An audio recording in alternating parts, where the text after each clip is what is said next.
की तुम्ही केंद्रात येऊन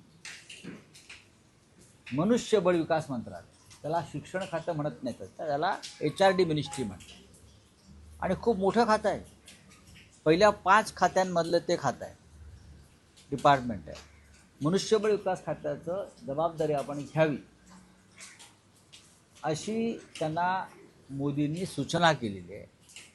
ही माझी माहिती आहे. कोणी कितीही इन्कार केला, या देशाची राजकीय उलथापालथ झाली आणि मोदींची नाचक्की झाली ती केंद्रीय शिक्षण खात्यामुळे. आणि 12 वर्षात प्रथमच मोदींना एका मंत्र्याचा राजीनामा घ्यावा लागला, तो शिक्षण मंत्री.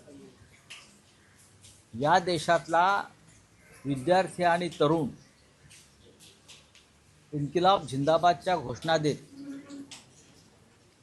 जंतर मंतरसह संपूर्ण देशात रस्त्यावर उतरून आंदोलन करायला लागला, तो शिक्षण खात्याच्या कारभाराविरुद्ध. शिक्षण खातं हे कोणत्याही देशासाठी एक भक्कम तरुणांची पिढी घडवणारं खातं असतं.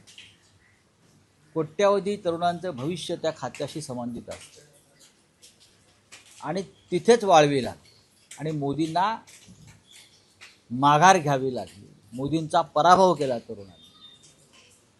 त्याच्यामुळे नरेंद्र मोदी यांच्या मनामध्ये असं आहे की या खात्यासाठी एक दूरदृष्टीचा, उच्च शिक्षित, चांगला प्रशासक असलेला नेता नेमावा. आणि या क्षणी देशामध्ये उत्तम शिक्षण मंत्री कोण होऊ शकेल तर त्याचं नाव देवेंद्र फडणवीस आहे.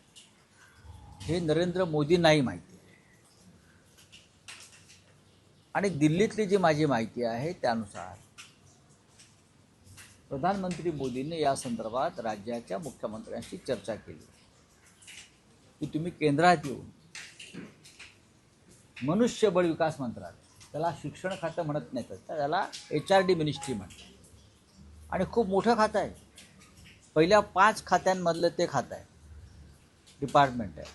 मनुष्यबळ विकास खात्याचं जबाबदारी आपण घ्यावी अशी त्यांना मोदींनी सूचना केलेली आहे.